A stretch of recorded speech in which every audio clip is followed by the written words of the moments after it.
Welcome back, everybody. It's your time to EdUp on the EdUp Experience podcast, where we make education your business. This is Elvin Freitas, co-founder of the EdUp Experience podcast, and I'm here at the World Innovation Summit for Education, otherwise known as WISE, in Doha, Qatar. And I'm excited because I have another fantastic guest coming on. And as you all know, I'm horrible with names, but I'm doing my best today. Let's see if I can get this one. His name is Juan Manuel Restrepo. Did I get it? Yeah, perfect. Good. Oh, yes. Great. Yeah, and he's director of Cosmo Schools, the network of Confama. Did I say that right? Confama? Yeah, perfect. Confama. Okay, welcome. How you doing?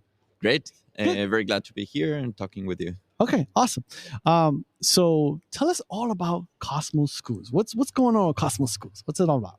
Cosmo Schools is a dream of Confama. It's an organization from Colombia where we started with a question on how we can find the future of education for schools, for K-12. Yeah. We did a trip around the world. We visited 25 countries. We learned about more than 100 models of formal and non-formal education. Yeah. We did conversations with teachers, with students, with leaders of opinion, and 3 years of research, of traveling, of talking with different organizations. Yeah. We started to set up an idea of what would be the future of education of the schools. From each conversation, from each visit. Nice. We got a tiled and we built our own mosaic of our education model. Yeah. So Cosmo right now, it's a movement. We've been in 3 years since we started the first school with 19 students. Okay. Now we have 10 schools with over 3,000 students. Wow. And it's becoming a conversation of changing the narrative of education and an education based on the human perspective, where the body and the mind is present, where we understand we don't have a body, we are a body within our movement, with what we eat, how we sleep, how we think, and how our emotions and sentiments are evolved. We understood also the power of culture and arts in the education process, because we believe education should inspire and should create pathways for stimulation of the human mind so they could flourish. Yeah. We also understood the importance of project-based learning, where we have to connect education with the context, with the reality, where it's not only within the walls that education happens, within the city, the theaters, the museum, the companies, the organizations. And we're also changing the narrative. We don't have schools, we have centers of experiences. Oh, I like that. We Centers don't have of experience. instructors. We have mentors that guide, that create pathways. We don't have subjects. We have moments of inspiring learning where you have interdisciplinary disciplines. So we're building a movement not only to have a network of schools, but to transform this education system in Latin America. Wow, dude, that's amazing. So, okay, my first question is, how in the world did you get funding to travel all around to all this research? That's amazing. How did you guys start to get the funding, and how did you know where to go and who to talk to and what questions to ask? I mean, there's so many questions. Of course. Yeah. So Cosmo is a network of Confama. Confama is a nonprofit organization of 70 years old. It's in Colombia. In Colombia. In Colombia. And we impact around 4 million people. Wow. So we have education and cultural programs that we have been doing for a lot of years. But one of the things we saw, in order to expand and consolidate, that's the purpose of Confama, the middle class in our region, is that you have to create a pathway to a high quality education that is accessible and disruptive for the emerging middle class and consolidated middle class.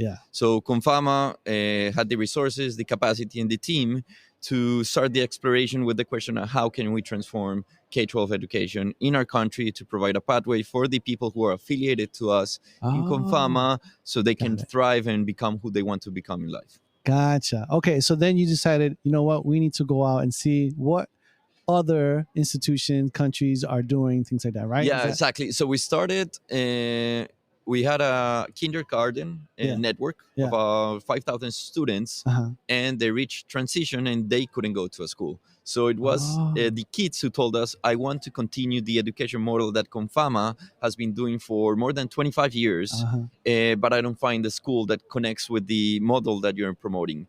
So we started with a science and technology park. We did an alliance that's called Parque Explora in Colombia, and we started to research about the schools. So we research in the WISE website, we research on the world, what are the best schools? We say, okay, we want to go there, we want to visit, we want to talk with the teachers, with the students, to understand what's the future of education. But it wasn't only the formal education schools. We also went to non-formal education institutions such as museums, theaters. Cool. We talked with cultural organizations. I like that a lot, yeah. And most of the answers or disruptive innovations we found wasn't in the formal education system. It was in the cultural organizations. Of course.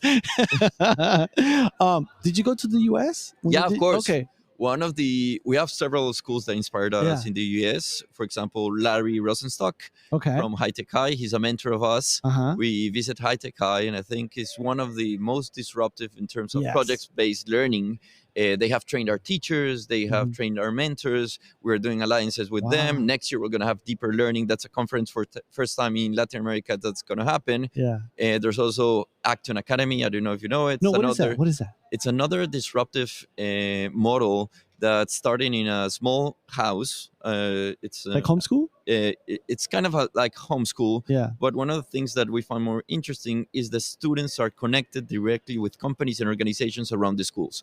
So when you're learning, you don't have like formal schools learning material, but you are going to become an apprentice in a company, a workshop, a restaurant. Yeah. So you learn by doing, and that's one of the most interesting things. And also, they understood that each student has a different rhythm in the learning process. A different rhythm, you said? Rhythm, yeah. Rhythm, okay. What does that mean, rhythm? Like in terms of how they learn? Yeah, and how they learn, because normally education is structured, you learn the same at the same time, at the same rhythm. So they understood modules and blocks. Yeah, model. So they understood that learning is a process. Yeah. And the important thing is to get to the end and understand the process to get there. But many times when you have the regular traditional education, I know you get 6 out of 10 and you go to the next grade. Yes. But you don't have the learning capacity. So they understood, and that's what we do also in Cosmo, that you have to understand the rhythm, you have to support and guide the rhythm of each of the students, and they'll get there to become a master in that skill set. Yeah. So I noticed that you changed the language, which I thought was really interesting. Why did you purposely change the language? Instead of calling them courses, you call them something else. What was it? Experiential moments. Yes, exactly. And not teachers, mentors. So obviously that's very intentional. So you must have got that from the research. So tell us why. I think if you see culture, what's culture? It's an idea of an utopia you want to reach. And language, each language has an idea, an identity, and also has a way of living in a society. Yeah. So we believe if you change the narrative, if you name things differently, if you start to talk in a little bit in another way, you start to change the mindset and you start to change the culture of what's learning or education. So we built a new narrative because if we believe we talk different, we will do different, and maybe we'll provoke a different conversation, because normally when you're talking about education, it's the same narrative. And I think we need to change the narrative in education in order to change the mindset and the methodology of what we're doing in our education system. Cool. So what's the difference between a teacher and a mentor? We believe teachers or mentors, as we call them, they have to provide the guideline and the space and the platform to inspire. Okay. So we don't have a dictator of learning where it's only a passive learning where you're transferring the knowledge. Mentor depositing, right? Yeah, depositing the knowledge. Mentors or tutors are guides that give you the light to the pathway you want to do in life. Yeah. So they provide the tools, they provide the proper questions, and they also assess the connections between the learning ecosystem. So at the end, probably many teachers do something similar, but we believe by calling them mentors or mediators, that are the ones that support the teachers, maybe they can transform the role they're executing in the learning process. Gotcha. So talk to me about grades. How do you grade? How do you assess? How does that work? Yeah, we don't give grades. We give conquest. Like when you achieve we don't give the numbers, because we believe human beings are not numbers in the front. Okay. We believe you are in process, you're intermediate, or you're advanced. So you're in a pathway towards becoming a mastery in a specific skills or an ability. Behind it, we have a grading system, but it's only for these schools. So we know the gap between the student and the mastery of a skills. Yeah. So it's more of a conversation, a reflection. And many times it's not the ending point of a project, because we're project-based learning, but the process that took you towards that goal. That's important. And it's a conversation between the families, between the students, and at the end, we're a formal education system, we're a school, we're regulated by norms. So they're going to do the exams and they're going to do the test. So we developed our own video game platform where kids are playing games, but at the behind the games, they're assessing like the standardized test, and we have the data and the information to analyze it and support the students throughout the year. So at the end, we have data and analytics for the team, for the Cosmo team, but with the students, the conversation is different because we believe people are not numbers. Yeah. Oh, wow. So that leads me into we're here at Wise, right? You're here in Doha, Qatar, and we're talking about creative fluency, right? Human flourishing in the age of AI.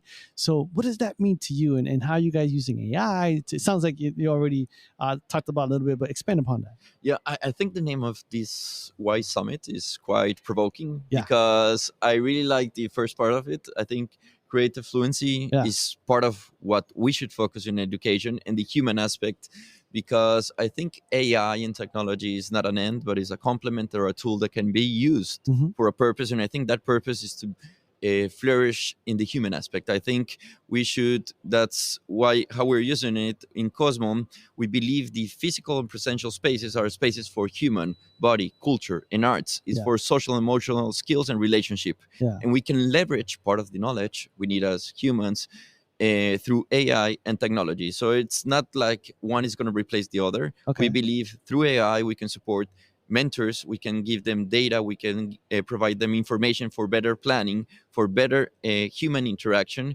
and also for the students or the explorers in Cosmo, we can leverage their capacity through high quality content that understands their learning rhythms and capacities that can support them. And like that, we can release the physical and presential space that is essential for the human capacity to focus on social emotional skills, to focus on the development and understanding of your body and your mind, of the culture, of the identity, of the arts. And I think that symbiotic synergy through technology that can complement the learning process, if done properly, because there's also a lot of challenges, can make the human social, emotional, mental health challenges flourish in a way so people can thrive. Yeah, gotcha. And so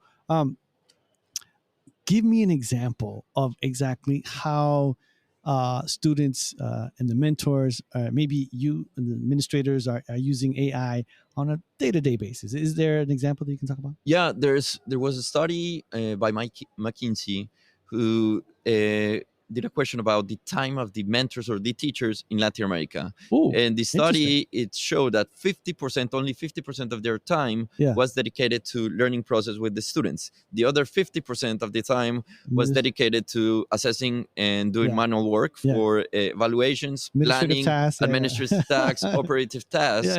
And what we're doing, we did also the test within our team, and we found something similar. So what we're doing with AI is, how can we give teachers more time for human interaction? How can we give them more time for personal interaction with the students? And we have, for example, we integrated OpenAI with the chat in WhatsApp, so they can have the access to planning information.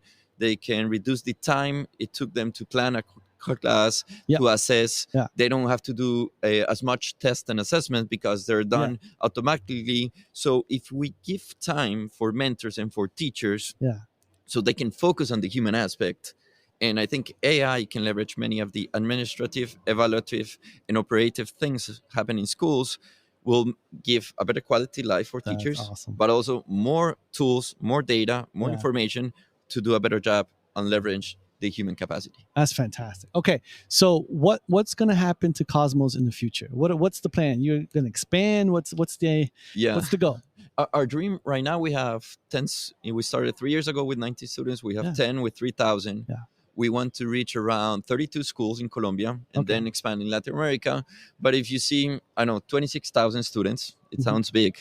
But compared to the education system in Colombia, there's 8 million students. So we're going to be small. Wow, So what we are trying to do, and that's basically the purpose of the movement, is to inspire the education system, mostly the public education system. So we have a school of mentors. So we're training teachers from the public and private institutions on our methodology. We're also expanding our edtech solutions and AI solutions, so we give more time for teachers in the public entities to support the teachers.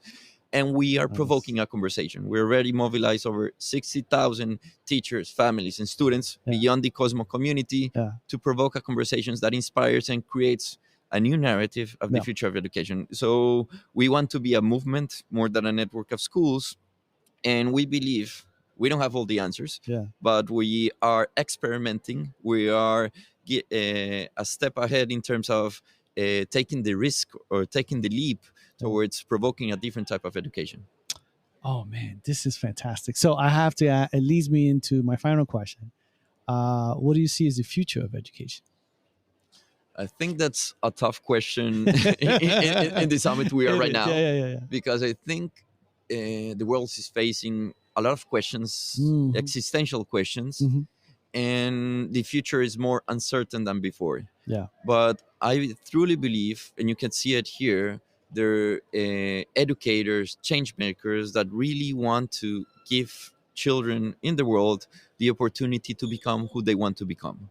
So I believe if we take the existential and questions we have in society, we put them in the school conversation, because children are wise in many ways. Oh, yes, they're connected with the nature. They're connected with ecosystems. They're wondering. They have questions about the world. Curious. And they're curious. They're looking for new ways of learning. If we listen to the children, we provide an education system where they can flourish and become who they want to become. They can mobilize, and you have seen it, they're mobilizing now existential questions towards a hope and future.